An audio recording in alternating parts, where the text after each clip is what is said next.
ভাবুন তো, যে দেশে চোখের সামনে হাজার হাজার মানুষ বন্যায় ভেসে যায়, অক্সিজেনের অভাবে ছটফট করে মরে, সেই দেশেই প্রায় 8,500 কোটি টাকার পাহাড়ের ওপর বসে ঘুমোচ্ছে একটা ট্রাস্ট। এত বিরাট অঙ্কের এই টাকাটা বিশ্বাসের নাকি টাকাটা বিপদের? আপনার কষ্টার্জিত করের টাকা দিয়ে গড়া এই সিন্ধুকের চাবি কার হাতে? আর কেনই বা অডিট রিপোর্টের পাতায় লেখা মাত্র 0.01% খরচের হিসেব? আজ কথা হবে সরাসরি পরিসংখ্যান আর 8,400 কোটি টাকার সেই গোপন সিন্ধুক নিয়ে, যার পোশাকের নাম পিএম কেয়ার্স ফান্ড। পুরোটা জানতে হলে সবটা শুনতে হবে, কারণ আমরা এখন খুলতে চলেছি পিএম কেয়ার্স ফান্ডের সেই মহা রহস্যময় ফাইল। নমস্কার, আমি স্নেহা মুখার্জি, আর দৈনিক সংবাদ অনলাইনে আপনারা দেখছেন খবরের পেছনের খবর। ভারতের একটা অদ্ভুত নিয়ম চালু হয়ে গেছে। ফান্ড, তা সে বিশ্বাসেরই হোক কিংবা কোনো চরম বিপদের, আসল হিসেব জনসমক্ষে কোনোদিনই আসবে না।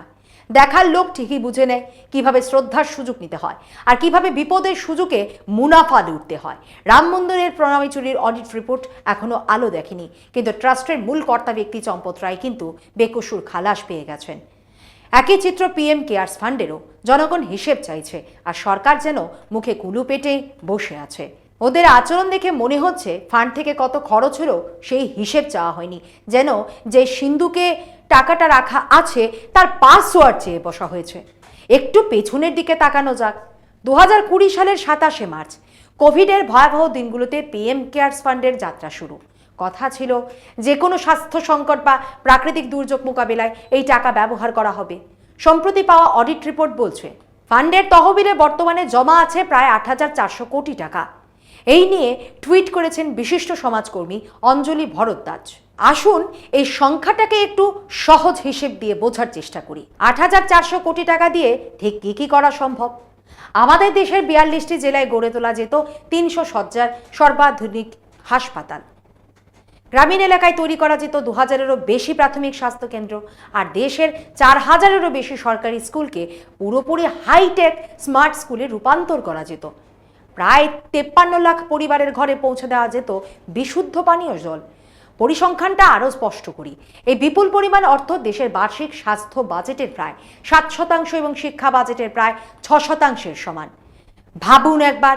কিন্তু খবরের পেছনের খবরটা শুনলে আপনি চমকে উঠবেন। এই বিশাল ফান্ড থেকে 2024-25 অর্থবর্ষে খরচ করা হয়েছে কত জানেন? মাত্র 87 লক্ষ টাকা। হ্যাঁ, আপনি ভুল শোনেননি। খরচ হয়েছে মাত্র 8,400 কোটি টাকার মধ্যে খরচ মাত্র 87 লক্ষ টাকা, যা মোটের ওপর 0.01%। অথচ এই সময় দেশের একাধিক রাজ্যে বিধ্বংসী বন্যা হয়েছে, বনে অগ্নিকাণ্ড ঘটেছে, কিন্তু এই ফান্ড থেকে এক ফোঁটা সাহায্য মিলল না। সরকারের অজুহাত, তার জন্য তো পিএম ন্যাশনাল রিলিফ ফান্ড আলাদাভাবেই রয়েছে। তাহলে স্বাভাবিকভাবে একটা মোক্ষম প্রশ্ন সামনে তো উঠে আসছে, এই 8,500 কোটি টাকা নিয়ে সরকার অবশেষে করবেটা কি? ঠিক অস্বস্তিকর প্রশ্নটা তুলেছেন সিজিপির প্রতিষ্ঠাতা আরশোলাদের নেতা অভিজিৎ দীপকে। তিনি স্পষ্ট দাবি জানিয়েছেন এই জমে থাকা টাকা ফেলে না রেখে জনস্বার্থে কাজে লাগানো হোক। এমনকি কিভাবে এই অর্থ দেশের সার্বিক উন্নয়নে ব্যবহার করা যেতে পারে তার কিছু গুরুত্বপূর্ণ পরামর্শও তিনি দিয়েছেন। শুনুন অভিজিৎ দীপকে কি বলছেন। कल एक रिपोर्ट आई थी कि पीएम केयर्स फंड में ऑलमोस्ट 8,500 करोड़ रुपए है जो कहीं पर भी यूज़ नहीं हो रहे हैं। It's not being used at all. एक तरफ 8,500 करोड़ रुपए वैसे ही पड़े हुए हैं और दूसरी तरफ हम देख रहे हैं कि इस देश के बच्चे स्कूल के लिए अच्छी रोड हो उसके लिए रो रहे हैं, स्कूल में बेंचेस हो उसके लिए रो रहे हैं, स्कूल में पीने का पानी हो उसके लिए रो रहे हैं। तो ये पैसा हम उन बच्चों की स्कूल्स के लिए क्यों नहीं यूज़ कर रहे हैं? क्यों ये पैसा नए स्कूल्स बनाने के लिए इस्तेमाल नहीं हो रहा है? अगर हम एक स्कूल बनाने का कॉस्ट अप्रॉक्सीमेटली 8 करोड़ पकड़ ले, एक अच्छा स्कूल सारी फैसिलिटीज़ के साथ, एक मॉडल स्कूल, तो उसके लगेंगे 8 करोड़। तो एक स्कूल के अगर 8 करोड़ लगते तो 8,500 करोड़ में 1000 से भी ज़्यादा न्यू हाईटेक मॉडल स्कूल्स बनाए जा सकते थे, पर ये सब नहीं हो रहा है। अभी मैं पिछले कुछ दिनों से गांव के स्कूल्स देखकर आ रहा हूँ। मैंने देखा वहाँ हालत बहुत ख़राब है, और मैंने जब लोगों से पूछा, अथॉरिटीज़ से पूछा कि यहाँ बेसिक फैसिलिटीज़ भी क्यों नहीं है, तो मुझे जवाब मिला कि फ़ंड्स की कमी है, हमें फ़ंड्स नहीं मिल रहा है। तो एक तरफ स्कूल्स के लिए कहा जा रहा है कि फ़ंड्स नहीं है, और दूसरी तरफ पीएम केयर्स फंड में 8,500 करोड़ रुपए पड़े हुए हैं। तो क्या ये पैसा स्कूल्स के लिए इस्तेमाल नहीं होना चाहिए? और जो लोग ये वीडियो देख रहे हैं, मैं आप सबसे कहना चाहता हूँ, आप रिक्वेस्ट करिए पीएम से कि प्लीज़ ये जो 8,500 करोड़ है, ये तो आपका पैसा है ना, पीएम का थोड़ी ना है, ये आपका पैसा है। तो क्या ये पैसा आपके छोटे भाई बहनों के स्कूलिंग के लिए इस्तेमाल नहीं होना चाहिए? क्या ये आपका पैसा आपके छोटे बच्चों के एजुकेशन के लिए नहीं इस्तेमाल होना चाहिए? So request the PM to please use the PM Cares Fund for the people, for the education, for the schools of the poor kids. And the PM should show that he actually cares. কেরালার ওয়েনাডে ভয়াবহ ধস নেমে প্রাণ আর সম্পত্তির অপরিসীম ক্ষতি হলো। আসাম থেকে হিমাচল প্রদেশ একের পর এক রাজ্য ভেসে গেল বিধ্বংসী বন্যায়।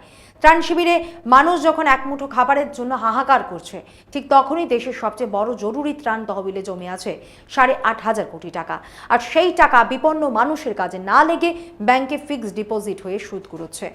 আমাদের প্রায়ই একটা কথা বোঝানো হয়, সরকার তো আর সুপারম্যান নয়, তাদেরও হাত পা বাঁধা। সরকারের কাছে তো আর কুবেরের ধন নেই যে চাইলেই সব ঢেলে দেবে। কিন্তু টানা 2 বছরের দীর্ঘ অপেক্ষার টানা দাবির পর যখন অবশেষে পিএম কেয়ার্স ফান্ডের আর্থিক হিসেব জনসমক্ষে এলো, তখন দেশের মানুষ কার্যত স্তম্ভিত। এই পরিসংখ্যান যে কোনো সচেতন নাগরিকের জন্য লজ্জা এবং গণতন্ত্রের মুখে বড়সড় এক দাগ।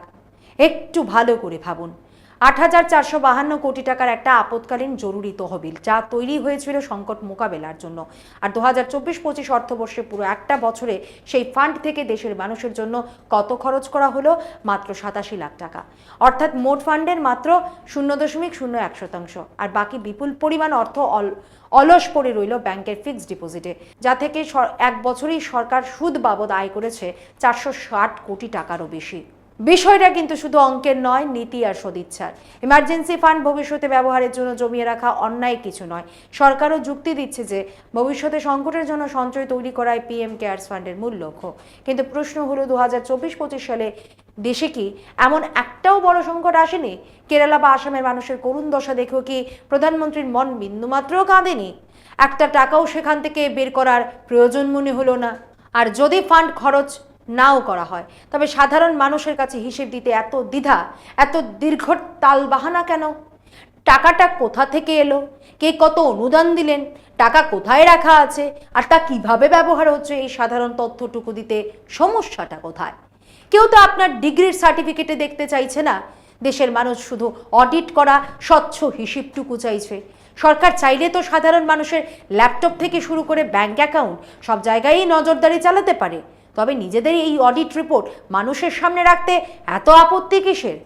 যে দেশে একটা সরকারি ইমার্জেন্সি ফান্ডের পর্যন্ত সুনির্দিষ্ট হিসেব চাওয়া যায় না, সেই দেশটাকে আমরা কোন মুখে গণতন্ত্রের জননী বলি? পরিস্থিতি দেখে মনে হওয়াটা স্বাভাবিক, এই পিএম কেয়ার্স ফান্ড কি তবে এখন কারো ব্যক্তিগত সম্পত্তি হয়ে গেল? যদি সত্যি এটা সাধারণ মানুষের টাকা হয়ে থাকে, তবে দেশের প্রধানমন্ত্রীর দায়িত্ব স্বচ্ছতা বজায় রাখা, দেশের মানুষের কথা ভাবা। বিষয়টা তাই শুধু 8,400 কোটি টাকার অঙ্গে সীমাবদ্ধ নেই, এটা আরও গভীর এক সংকটের ইঙ্গিত দিচ্ছে। এই বিতর্ককে শুধু এক টুকরো ব্যালেন্স শিট দিয়ে বিচার করলে ভুল হবে। মনে করুন 2020 সালের কোভিডের দিনগুলোর কথা। মহামারীর চরম সংকটের দোহাই দিয়ে এই ফান্ডের সূচনা হয়েছিল। সরকারি কর্মচারীরা নিজেদের উপার্জিত বেতন থেকে টাকা কেটে অনুদান দিয়েছেন। রাষ্ট্রায়ত্ত সংস্থাগুলোর ফান্ড ঢালা হয়েছে, সিএসআর ফান্ডের টাকা ঢুকেছে, এমনকি কোনো বাধা ছাড়াই দেদার বিদেশি অনুদান দেওয়া হয়েছে। হ্যাঁ, সেই একই বিদেশি টাকা যা নিয়ে রাজনৈতিক মঞ্চে প্রায়ই লড়াই চলে এবং দাবি করা হয় যে বিদেশি অর্থ নাকি দেশকে ডিস্টার্ব করতে ব্যবহৃত হয়। সেই বিদেশি অনুদানও কিন্তু পিএম কেয়ার্স ফান্ডে কোনো রকম নজরদারি ছাড়া এসে পৌঁছেছে। একদিকে সরকার কোর্টে ও কাগজে কলমে দাবি করে যে পিএম কেয়ার্স ফান্ড হলো একটা পাবলিক চ্যারিটেবল ট্রাস্ট, কিন্তু যেই মুহূর্তে আপনি আরটিআই আইনে আবেদন করে খরচের বিবরণ জানতে চাইবেন, অমনি সরকারের উত্তর আসবে, না, এটা আরটিআই আইনের অধীনে কোনো সরকারি সংস্থা নয়, এমনকি সিএজিও এই ফান্ডের অডিট করতে পারবে না। সংসদে পিএম কেয়ার্স সংক্রান্ত প্রশ্ন তোলার সুযোগ পর্যন্ত কার্যত বন্ধ করে দেওয়া হয়েছে। এ এক অদ্ভুত ব্যবস্থা। সহজ কথায় ব্যাপারটা যেন দাঁড়িয়েছে, টাকা আমি সবার থেকে খাউঙ্গা, কিন্তু হিসাব কিসি কো নেহি দুঙ্গা। ভাবুন তো, যদি রিয়েল টাইম ড্যাশবোর্ড থাকতো, স্বচ্ছতার সাথে সেখানে যদি দেখা যেত প্রতিদিন কত টাকা ঢুকছে আর সেই টাকায় কত কোটি মানুষের উপকার হচ্ছে, তবে সারা বিশ্বকে একটা দারুণ বার্তা দেওয়া যেত। বিরোধীরা যারা আওয়াজ তোলে যে সরকার নাকি কেবল হাতে গোনা দু একজন শিল্পপতির স্বার্থে চলে, এক ঝটকায় তাদের মুখ বন্ধ করে দেওয়া যেত, কি অদ্ভুত! দেশের বাকি সমস্ত প্রতিষ্ঠানের জন্য এক নিয়ম, আর এই পিএম কেয়ার্স ফান্ডের বেলাতেই কি ঢালাও ছাড়। আমি কখনোই বলছি না যে পিএম কেয়ার্স ফান্ডের সমস্ত টাকা গায়েব হয়ে গেছে।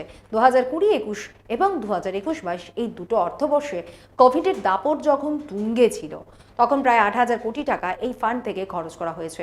সেই টাকায় ভেন্টিলেটর কেনা হয়েছে, ভ্যাকসিনেশন সাহায্য করা হয়েছে, ত্রাণ গেছে, সেটা অস্বীকার করার উপায় নেই। কিন্তু সেই কোভিড পর্ব সেটার পর থেকে এমন রহস্যময় নীরবতা কেন? আপনি তো নিজেকে স্বচ্ছতার বড় রূপকার বলে দাবি করেন, তবে এই অডিট রিপোর্ট প্রকাশে এত ইতস্তত, এত গড়িমসি কেন? আসল সত্যিটা হলো এই বিতর্কটা কেবল ফান্ডের জমানো টাকার অঙ্কের মধ্যে সীমাবদ্ধ নয় তো, আসল খেলাটা তো অনেক গভীরে। প্রশ্ন হচ্ছে কিভাবে এই ফান্ড আরটিআই আইন আর দেশের সর্বোচ্চ অডিটিং সংস্থা সিএজিকে বাইপাস করে এড়িয়ে গেল। কিভাবে কোম্পানি আইনে রাতারাতি এক সংশোধনী এনে দেশের কর্পোরেট সংস্থাগুলোর জন্য একটা ভিআইপি রুট তৈরি করে দেওয়া হলো, যাতে সিএসআর ফান্ডের কোটা পূরণের সবচেয়ে সহজ উপায় হয়ে দাঁড়ায় সোজা পিএম কেয়ার্স ফান্ডে টাকা জমা করে দাও। শুধু তো তাই নয়, চীন সংক্রান্ত যোগসূত্র থাকা বিতর্কিত কিছু কোম্পানি থেকে পিএম কেয়ার্স ফান্ডে বিদেশি ফান্ডিং আসা নিয়ে বারবার যেসব প্রশ্ন উঠেছে তার নির্দিষ্ট জবাব কোথায়? প্রধানমন্ত্রী নিজেই পদাধিকার বলে এই ফান্ডের চেয়ারম্যান, আর কেন্দ্রীয় মন্ত্রিসভার সদস্যরা এর ট্রাস্টি। সরকার বলছে এটা সাধারণ মানুষের স্বেচ্ছায় দেওয়া অনুদান চলে, এতে সরকারি বাজেটের 1 টাকাও যায় না। অথচ আমাদের দেশে জাতীয় দুর্যোগ মোকাবেলার জন্য পিএম ন্যাশনাল রিলিফ ফান্ড এবং ন্যাশনাল ডিস্টার্ব ম্যানেজমেন্ট ফান্ডের মতো কাঠামো বহু আগে থেকেই তৈরি ছিল, কিন্তু অমৃতকালে দরকার পড়লো আরও একটা নতুন ফান্ডের। সবচেয়ে তাজ্জব বিষয় হলো টানা কয়েক বছরের নীরবতার পর অবশেষে 2026 সালের 18ই আগস্ট এসে 2023-24 এবং 2024-25 অর্থবর্ষের হিসেব প্রকাশে আনা হলো। ভেবে দেখুন, সাধারণ কোনো নাগরিক যদি আয়কর দপ্তরের কাছে নিজের আয়ের হিসেব দিতে গিয়ে এমন বছরকে বছর দেরি করত, তবে তার কী অবস্থা হতো? বিশাল টাকার জরিমানা হতো, কিংবা হয়তো বাড়ি ঘরে সোজা রেড পড়ে যেত। স্ক্রিনে দেখুন পিএম কেয়ার্স ব্যালেন্স শিটের গায়ে স্পষ্ট সিল মারা রয়েছে 7 আগস্ট 2026-এর। এই ফান্ড নিয়ে দীর্ঘদিন ধরেই বিরোধী দলগুলো লাগাতার প্রশ্ন তুলছিল, অডিটের দাবি জানাচ্ছিল, কিন্তু নাটকীয় মুডটা ঘুরল রিসেন্ট। ককরোচ জনতা পার্টির নেতাদের কাছে যখন তাদের নিজেদের ফান্ডের উৎস নিয়ে প্রশ্ন তোলা হলো, তারা সোজা উত্তর দিল, আমাদের ফান্ডিং তো পিএম কেয়ার্স ফান্ড থেকেই আসে, বিশ্বাস না হলে ওটার অডিট করিয়ে দেখে নিন, আমাদের টাকা কে দিচ্ছে। আরশোলাদের এই ঘুরিয়ে ব্যাঙের চাপে পড়েই কি তবে তড়িঘড়ি করে সরকার এই রিপোর্ট প্রকাশ্যে আনতে বাধ্য হলো? তাহলে অস্বীকার করার জায়গা নেই যে রাজনীতিতে এটা একটা বড় পরিবর্তন। কারণ ধারণাটা খেয়াল করুন, এই সিজেপি যখনই রাজপথে সোচ্চার হয় বা প্রশ্ন তোলে, তখনই যেন কেন্দ্র আর রাজ্য সরকারগুলোর ঘুম ভাঙে। সিজেপি ছাত্রদের উপর এফআইআর এর বিরোধিতা করলে রাতারাতি বিজ্ঞপ্তি জারি করে পুলিশি মামলা তুলে নেওয়া হয়। তারা যখনই ঘোষণা করে যে অন্যায়ের প্রতিবাদে পশ্চিমবঙ্গের বাঁকুড়ায় যাবে, তাদের পৌঁছানোর আগেই মূল অভিযুক্ত গ্রেফতার হয়ে যায়। ছাত্র আন্দোলনের পাশে দাঁড়ানোর কথা বললে 4 ঘন্টার মধ্যে দাবি মেনে সরকারি নোটিফিকেশন বের হয়। এখনো পর্যন্ত তো সিজেপি কেবল স্কুল আর ছাত্রদের সমস্যা নিয়ে লড়াই করছে, কিন্তু ভেবে দেখুন, কাল যদি তারা ভোটার তালিকার তথাকথিত কারচুপি বা বড় কোনো জাতীয় সংকট নিয়ে সরব হয়, তবে কি হতে পারে? তবে এই ট্রেন্ড যদি বজায় থাকে, তবে একটা শক্তিশালী প্রেশার গ্রুপ হিসেবে তারা কিন্তু ক্ষমতার অন্দরে ভালোই অস্বস্তি তৈরি করতে পেরেছে। আসুন আড়ম্বর বাদ দিয়ে আসল সংখ্যাগুলোতে চোখ রাখা যাক। 2020-21 অর্থবর্ষ ফান্ডে জমা ছিল 10,999 কোটি টাকা। সংকটকালে খরচ করা হয় 976 কোটি টাকা। এরপর 2021-22 অনুদান হিসেবে উঠল 1,936 কোটি টাকা। আর কোভিডের দ্বিতীয় ঢেউ সামলাতে খরচ করতে হয়েছিল 3,716 কোটি টাকা। 2022-23 মহামারী থিতিয়ে আসতেই অনুদান এক ধাক্কায় কমে দাঁড়ায় 912 কোটি টাকায়, আর খরচের পরিমাণও কমে হয় মাত্র 437 কোটি টাকা। পরের দুটো অর্থবর্ষের সংখ্যাগুলো শুনলে আপনার মাথা আরও ঘুরে যাবে। 2023-24 অর্থবর্ষ ফান্ডে দান হিসেবে এলো প্রায় 683 কোটি টাকা, আর সেখান থেকে খরচ করা হলো মাত্র 15 কোটি টাকা। 2024-25 অর্থবর্ষ তহবিলে জমা পড়লো প্রায় 1280 কোটি টাকা, আর খরচ ওই যে আগেই বললাম মাত্র 87 লাখ টাকা। 2020 সালের মার্চে পিএম কেয়ার্স তহবিল চালু হয়েছিল, তারপর থেকে সেখানে 14,766.95 কোটি টাকা জমা পড়েছে, অথচ খরচ হয়েছে মাত্র 8,133.29 কোটি টাকা। কিন্তু আসল খেলাটা অন্য জায়গায়। খরচের ৬,০০০ কোটি টাকার মধ্যে থেকে ৩২৪ কোটি ৬৫ লাখ টাকা নাকি আবার অব্যবহৃত থেকে যাওয়ায় পিএম কেয়ারস ফান্ডে ফেরত চলে এসেছে। বিভিন্ন ইমপ্ল্যান্টিং এজেন্সি এই টাকা রিফান্ড করে দিয়েছে। কোভিডের দ্বিতীয় ঢেউ সামলাতে এই তহবিল থেকে প্রচুর টাকার যেসব যন্ত্রপাতি কেনা হয়েছিল, সেই টেন্ডার কাকে দেওয়া হয়েছিল, ভেন্ডার কারা ছিল, কেনার শর্তগুলোই বাকি ছিল, এসবের উত্তর আজও দেশের মানুষের অজানা। সাধারণ নিয়মে কোনো বিদেশি সংস্থা যদি ভারতে তহবিল পাঠাতে চায় তবে তাকে কঠিন আইনি ও সরকারি তদন্তের মধ্য দিয়ে যেতে হয়। কিন্তু পিএম কেয়ারস ফান্ডের বেলাতেই তৈরি হলো বিশেষ ছাড়। আর এই ছাড়ের সুযোগ নিয়েই 2025 সাল পর্যন্ত বিদেশি চ্যানেল থেকে এই ফান্ডে জমা পড়েছে প্রায় 540 কোটি টাকা। ঠিক কোন কোন বিদেশি সংস্থা কত টাকা দিল? সরকার তো আরটিআই এর দোহাই দিয়ে সব চেপে গেছে, কোনো তথ্য প্রকাশ্যে আনছে না। কিন্তু কিছু স্বাধীন সাংবাদিক ও সংবাদ সংস্থার অনুসন্ধানে যে সত্য সামনে এসেছে তা চমকে দেওয়ার মতো। চীনা কোম্পানি বাইট ড্যান্স, যারা টিকটকের প্যারেন্ট কোম্পানি, তারা দিয়েছে কয়েক কোটি টাকা। চীনের বিখ্যাত প্রযুক্তি সংস্থা শাওমি দিয়েছে প্রায় 10 কোটি টাকা। এছাড়া ভিভো এবং ওপ্পোর মতো দুটো অন্যতম বৃহৎ চীনা মোবাইল কোম্পানি এই ফান্ডে অনুদান দিয়েছে। টাইমিংটা একটু ভেবে দেখুন। ঠিক যে বছর গালওয়ান উপত্যকায় ভারত ও চীনের সেনাদের মধ্যে রক্তক্ষয়ী সংঘাত ঘটল এবং তার পরপরই দেশের জাতীয় নিরাপত্তার অজুহাতে টিকটক সহ অজস্র চীনা অ্যাপ নিষিদ্ধ করা হলো, ঠিক সেই সময়ই কিন্তু চীনা সংস্থাগুলোর থেকে কোটি কোটি টাকার অনুদান নিশ্চিন্তে গ্রহণ করছিল পিএম কেয়ারস ফান্ড। শুধু চীনা সংস্থায় নয়, টেক জায়ান্ট গুগল যেমন ফান্ডে সাহায্য পাঠিয়েছে, তেমনি রাশিয়ার অস্ত্র প্রস্তুতকারক সরকারি সংস্থা রোসোবোরন এক্সপার্ট প্রায় 15 কোটি টাকা অনুদান হিসেবে জমা দিয়েছে। দীর্ঘদিন ধরে ভারত সরকারের একটি স্পষ্ট কূটনৈতিক ও আর্থিক নীতি ছিল, প্রাকৃতিক দুর্যোগ বা ইমার্জেন্সি সংকটের সময় বিদেশি কোনো সরকারি বা বেসরকারি সংস্থার কাছ থেকে সরাসরি আর্থিক সহায়তা গ্রহণ করা হবে না। তবে পিএম কেয়ারস ফান্ডের ক্ষেত্রে সেই পুরনো নীতিও কেন এবং কিভাবে শিথিল হয়ে গেল তা আজও বড় রহস্য। কি বলবো বলুন তো? সরকার তো নিজেই আজ পর্যন্ত স্পষ্ট করতে পারল না যে পিএম কেয়ারস ফান্ড আদতে কোনো সরকারি সংস্থা নাকি সম্পূর্ণ প্রাইভেট একটা ট্রাস্ট। তাহলে মোক্ষম প্রশ্ন হলো, এই ফান্ডের অফিসিয়াল ট্রাস্ট ডিভের প্রতিটি পাতায় দেশের প্রধানমন্ত্রী নরেন্দ্র মোদীর স্বাক্ষর কেন? যদি এটা সরকারি ফান্ড নাই হয়ে থাকে তবে দেশের প্রধানমন্ত্রী, স্বরাষ্ট্রমন্ত্রী আর প্রতিরক্ষা মন্ত্রী পদাধিকার বলে এর ট্রাস্টি হিসেবে বসে আছেন কেন? ভারতের শীর্ষ পদে থাকা এই মুখগুলোকে ব্যবহার করে সাধারণ মানুষের মনে কি বিশ্বাস তৈরি করা হচ্ছে? এমনকি আপনি যদি পিএম কেয়ারস ফান্ডের অফিসিয়াল ওয়েবসাইটে যান, দেখবেন তাদের লোগোতে জাতীয় প্রতীক অশোক স্তম্ভ ব্যবহার করা হয়েছে। অথচ দেশের প্রচলিত আইন অনুযায়ী কোনো বেসরকারি ব্যক্তি, কোম্পানি বা চ্যারিটেবল ট্রাস্ট কিন্তু জাতীয় প্রতীক ব্যবহার করতে পারে না। তবে এদের বেলায় আইনের এই প্রয়োগ উধাও কেন? সম্প্রতি যে অডিট রিপোর্ট প্রকাশ করা হয়েছে সেটাও কিন্তু আসল সত্যিটাকে পুরোপুরি সামনে আনে না। রহস্যের ঘন কালো পর্দা এখনও সরেনি। লড়াইটা কেবল 8,400 কোটি টাকার অঙ্কের নয়। আসল প্রশ্ন হলো, এই অঢেল অর্থের আসল মালিককে? যদি সবটাই এত পরিষ্কার আর স্বচ্ছ হয়ে থাকে তবে সাধারণ মানুষকে হিসেব দিতে এত ভয় কিসের? একদিন না একদিন সিন্ধুকের বন্ধ তালা খুলবেই, সমস্ত হিসেব জনসমক্ষে আসবে এবং দেশের মানুষ তার যথাযথ উত্তর পাবে। সেদিনই সত্যি আর মিথ্যের তফাৎটা পরিষ্কার হয়ে দুধ আর জল আলাদা হয়ে যাবে। সংসদ হলো দেশবাসীর পক্ষে প্রশ্ন তোলার জায়গা, দায় এড়িয়ে পালিয়ে যাওয়ার জায়গা নয়। কারণ আমাদের মাথায় রাখতে হবে, একটি সুস্থ সচল গণতন্ত্রে স্বচ্ছতা কোনো দয়া বা অনুদান নয়, ওটা হলো ক্ষমতায় বসে থাকা শাসকের সবচেয়ে বড় দায়িত্ব। ভাবুন, আজ এ পর্যন্তই। এমন আরও বিষয় জানতে অবশ্যই চোখ রাখুন দৈনিক সংবাদ অনলাইনের পর্দায়। লাইক, কমেন্ট আর শেয়ার করুন। দেখতে থাকুন দৈনিক সংবাদ, শুধু নামই যথেষ্ট।